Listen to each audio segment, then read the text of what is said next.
안녕하세요. 오늘도 썰모아를 찾아주셔서 감사합니다. 구독과 좋아요, 알림 설정 부탁드려요. 오늘의 사연 읽어드릴게요. 제가 이래도 되는 건지 모르겠네요. 저는 40대 여자입니다. 결혼한 지 얼마 되지 않아서 과부가 된 지도 벌써 10년도 더 넘었네요. 25살. 꽃다운 나이에 정말 괜찮은 남자를 만나서 결혼을 했습니다. 연애 때부터 정말 저를 많이 아껴주고 사랑해 주었어요. 5살 나이 차이가 났습니다. 집안에 어느 정도 돈이 있던 사람이었고 본인도 능력이 있었어요. 그렇게 연애를 하다가 저에게 당신이 아직 어려서 그 나이에 누릴 것들을 내가 혹시나 막는 건 아닐까 걱정되어서 결혼하자 얘기를 하기까지 많이 망설여졌지만 빨리 당신과 함께 결혼해서 더 행복할 날들을 꿈꾸었으면 좋겠다고 당신에게 행복한 가정을 만들어주고 싶다고 하더라고요. 제가 사고로 일찍 부모님이 돌아가시고 이혼해서 자랐거든요. 그리고 혹시나 결혼을 해서 당신이 누리지 못하게 되는 게 있다면 내가 그보다 당신을 더 행복하게 해주겠다고 프로포즈를 받았고 저는 어린 나이라면 어린 나이였지만 이 사람을 많이 사랑하고 저를 책임지고 행복하게 해주겠다는 말을 믿었기에 프로포즈를 받아들였고 시부모님은 저를 탐탁지 않아 하셨지만 남편이 계속 설득해서 저희는 그렇게 결혼을 하게 되었습니다. 결혼을 해서 정말 행복한 나날들이었습니다. 아이에 대한 계획도 제가 어리기 때문에 아이는 천천히 갖자고 배려해주던 좋은 사람이었어요. 그런데 결혼을 하고 1년쯤 되었을 때 여름 휴가를 가기로 했었는데 남편이 회사에서 급하게 출장이 잡혀 2박 3일 정도 출장을 다녀온다고 했습니다. 거래가 안 될 거라고 생각했던 계약건이 있는데 왠지 다시 잘 될 것 같다면서 본인이 꼭 다녀와야 되는 출장이라고 미안하지만 휴가는 계약 마무리하고 와서 더 좋은 곳으로 가자고 했어요. 저는 알겠다고 필요한 짐을 챙기겠다고 했습니다. 그렇게 필요한 짐들을 챙겨서 출장을 다녀올 수 있게 준비를 했고 남편은 제게 입맞추며 잘 다녀오겠다고 다녀와서 우리 좋은 곳으로 놀러 가자고 얘기해주고 그렇게 출장을 떠났습니다. 남편이 떠난 지 2시간쯤 되었을 때 전화가 왔어요. 경찰서인데 남편분이 사고가 나서 지금 위급한 상황으로 병원으로 이송 중이라고 하더라고요. 얼른 와보셔야 될 것 같다고. 전화를 받고 순간적으로 멍해지고 손, 발이 떨렸습니다. 저는 시아버지께 전화를 드렸고 시부모님과 함께 울면서 남편이 있는 병원까지 갔습니다. 저희가 병원에 도착했을 때 이미 남편은 숨을 거둔 후였습니다. 저는 그 자리에서 주저앉아 목 놓아 울었고 시아버님도 눈물을 흘리셨어요. 그리고 시어머니는 남편 죽음의 원인이 저라며 남편의 죽음을 저의 탓으로 몰아갔습니다. 반대하던 결혼 꾸역꾸역 하더니 집에 사람 하나 잘못 들어와서 내 아들을 잡아먹었다고 그렇게 남편 죽음에 대한 원망을 저에게 쏟아내셨어요. 마음의 상심이 크시니 모든 걸 다 감내했습니다. 남편 장례식을 치르고 집으로 돌아와서 남편의 흔적들을 보며 하염없이 눈물을 흘렸습니다. 또 이렇게 나에게서 가족이 떠나갔구나 싶더라고요. 시어머님은 남편 재산에 대해서 내놓으라고 난리를 치셨고, 시아버지께서 다 필요 없으니 앞으로 평생 마주치지 말고 살자고 하셨습니다. 그렇게 저는 남편 재산과 사망보험금으로 내가 무얼 할 수 있을까 싶었어요. 내가 이 돈을 어떻게 쓸 수 있을까? 어떻게 써야 될까 고민을 하다가 가족들 품을 떠나서 새로운 시작을 하기 위해 상경한 학생들에게 저렴한 가격으로 지낼 수 있는 곳을 만들어 보자 싶어서 하숙집을 생각했습니다. 워낙 이몬에 얹혀 살면서 뭐라도 도움이 되고자 식사는 제가 최대한 담당해서 했었거든요. 그래서 일단 식당에서 일을 시작했어요. 식당에서 일하면서 반찬하는 걸 좀 더 배워보자 싶었습니다. 그렇게 식당에서 2년 정도 일을 하고서 살고 있던 집을 정리했습니다. 그리고 하숙집을 시작했어요. 제가 지내는 방을 제외하고 5명이 지낼 수 있는 곳입니다.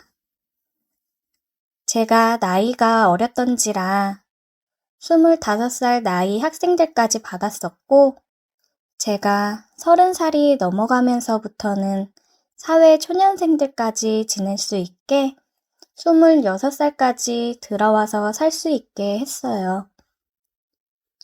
나름 어린 나이에 운영하던 하숙집이라 제 스스로가 나이를 정해놓고 사람을 받았습니다.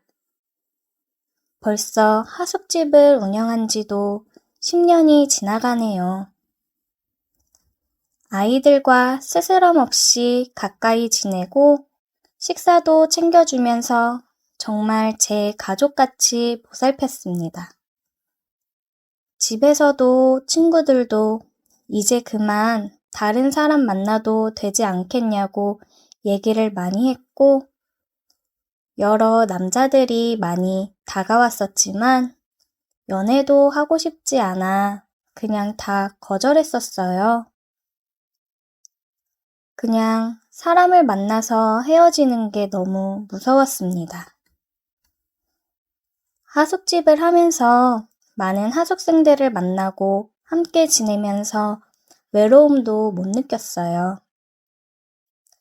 가끔은 10대 아이들이 하숙집에 올 때가 있습니다. 가출을 해서 온 거죠. 그런 아이들을 안 받아주면 분명 다른 곳으로 가서 나쁜 생활을 할 수도 있고 나쁜 길로 빠질 수도 있을 거라 생각을 해서 하숙집에 받아줘서 끼니도 챙겨주고 이야기를 많이 합니다. 그러면서 집으로 다시 돌려보내는 경우도 많이 있었어요. 정말 한순간의 이탈이 인생을 좌지우지할 수도 있는 나이니까 너무 안타깝더라고요. 하숙집을 하면서 가족이 생긴 것 같아서 좋았습니다. 10대 아이들이 왔을 때는 정말 자식을 키우는 느낌이 들었었고, 다른 하숙생들도 마찬가지였습니다. 이모, 이모 하면서 하루 일과를 이야기해주는 친구들도 많았어요.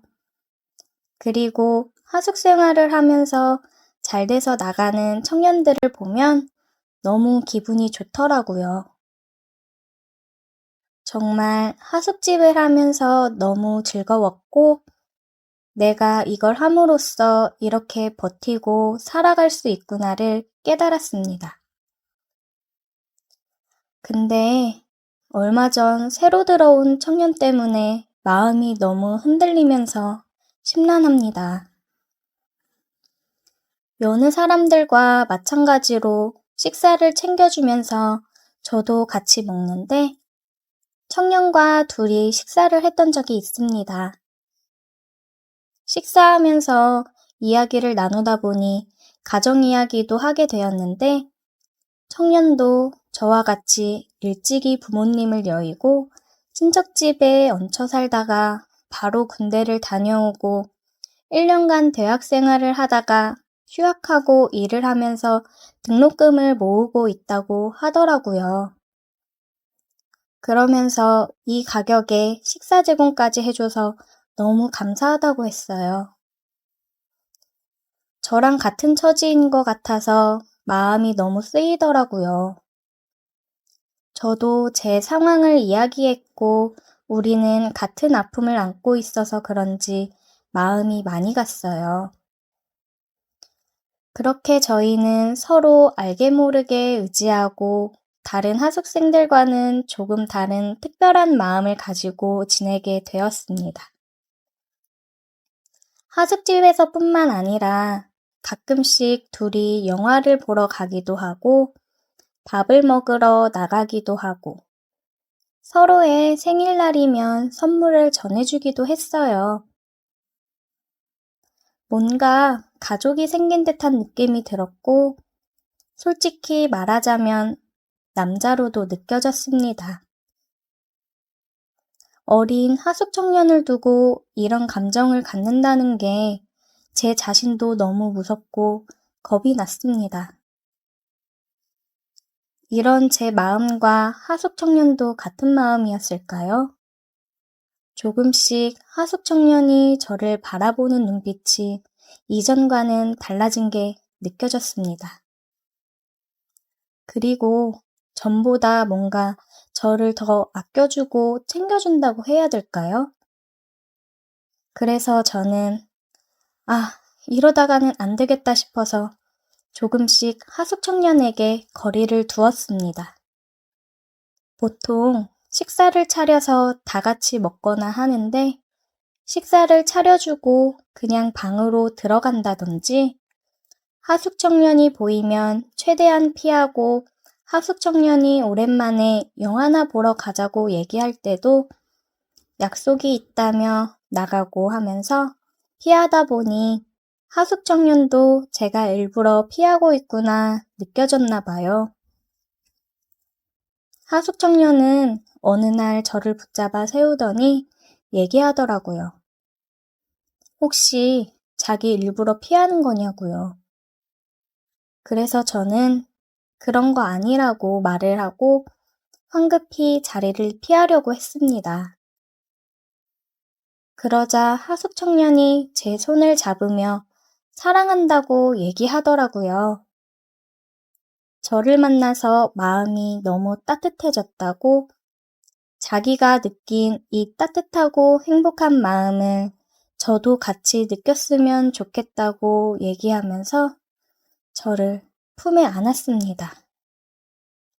저도 여태 다른 남자는 관심에도 없었는데 저와 같은 아픔을 가진 이 청년에게는 왠지 모르게 계속 마음이 가고 신경이 쓰였고 가끔 둘이 나가서 영화를 보거나 할 때면 데이트를 하는 기분이 들어 설레였던 것도 사실입니다.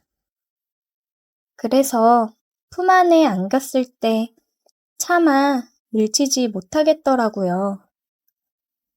저는 애써 지금 이런 감정을 갖는 건 그냥 내가 엄마 같고 누군가에게 챙김을 받으니 그걸 사랑이라고 착각하는 거라고 얘기하니 자기 마음은 자기가 잘 안다며 여러 번 고민하고 또 고민해본 끝에 저에게 용기 내서 이렇게 얘기를 하는 거라고 하더라고요.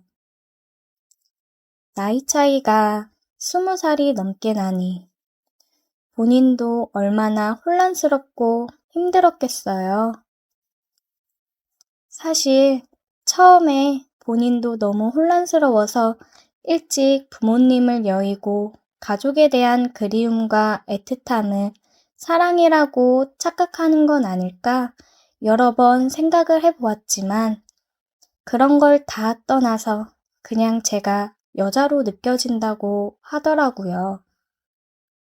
그냥 하루 종일 제가 생각이 나고 웃는 모습을 보면 기분이 좋아지고 함께 있고 싶고 그러는데 이게 사랑이 아니면 뭐냐고요. 우리 같은 마음 아니냐면서 얘기하는데 뭐라고 얘기해야 될지 모르겠고 그냥 눈물만 흘렸습니다. 하숙청년은 흐르는 눈물을 닦아주면서 제게 입을 맞추었습니다. 저는 조심스레 입을 맞춰오는 하숙청년을 거부할 수 없었습니다. 그렇게 저희는 키스를 하였고 키스가 끝난 후 하숙청년은 저를 보더니 다시 한번 사랑한다고 말해주었어요. 세상이 손가락질 한다고 해도 상관없다면서요. 저도 하숙청년에게 나도 사랑한다고 이야기했습니다. 그렇게 저희는 연인 관계로 발전을 했고 저는 남들의 시선이 두려워 비밀로 하숙청년과 만남을 이어갔습니다. 연인이 되기 전에는 크게 신경이 쓰이지 않았는데 막상 연인이 되었다고 생각하니 데이트를 할 때에도 하숙집과 멀리 떨어진 곳에서 하게 되더라고요. 그렇게 저희는 하숙집과 떨어진 곳에서 주로 데이트를 하였고 주로 모텔을 가서 사랑을 나눴지만 가끔 하숙생들이 늦거나 할 때에는 하숙집에서 사랑을 나눴습니다. 정말 이 나이에 주책맞게 이래도 되는 걸까 싶었어요. 오랜만에 느껴보는 남자와의 관계라 그런지 너무 기분이 좋았습니다. 그동안 못했던 거를 다 풀어내듯이 그렇게 저희는 매번 뜨거운 밤을 보냈어요. 키스만 해도 너무 짜릿하고 기분이 좋더라고요. 가끔 그의 품 안에 누워 잠이 들 때면 너무 편하고 행복했습니다. 어리지만 일찍 철이 들어서 그런지 굉장히 의젓하고 믿음직스러웠고 항상 혼자 모든 걸 짊어지고 살아왔던 저에게 안식처 같은 존재가 되어주어서 저는 너무 행복하고 좋았어요. 여느 연인들처럼 기념일도 챙겨보고 사랑한다는 말을 나눌 때마다 정말 너무 좋더라고요. 이래서 사람들이 사랑을 하고 만남을 가지며 살아가는구나 느꼈어요. 근데 이렇게 서로 몸과 마음이 점점 가까워질수록 제 고민도 점점 커져갔습니다. 연인으로 지내다 보니 함께 있는 시간이 많아졌는데 그러니까 점점 더 나이 차이에 대한 실감이 많이 나더라고요. 고민 이야기를 하거나 할 때도 미래에 대해 고민하고 걱정하는 이 사람에게 내가 괜히 걸림돌이 되고 있는 건 아닐까? 창창한 청년의 앞길을 내가 막고 있는 거겠지? 하면서 머리가 너무 혼란스럽고 복잡했습니다. 10년이 넘어 다시 느끼는 사랑과 육체적 욕망은 저에게 있어 너무나도 큰 부분을 차지하더라고요. 하지만 더 힘들어지기 전에 이 관계를 끝내는 게 맞는 거겠죠? 정말 남편 이후 처음으로 마음을 연 상대가 너무 어린 청년이라니. 마음이 너무 아픕니다. 그래도 그 청년의 앞날을 위해 여기서 관계를 정리하는 게 맞는 거라 생각이 되네요. 헤어지게 되면 마음이 너무 아프고 힘들겠지만 놓아주어야겠지요? 오늘의 사연 여기까지입니다. 오늘도 들어주셔서 감사해요.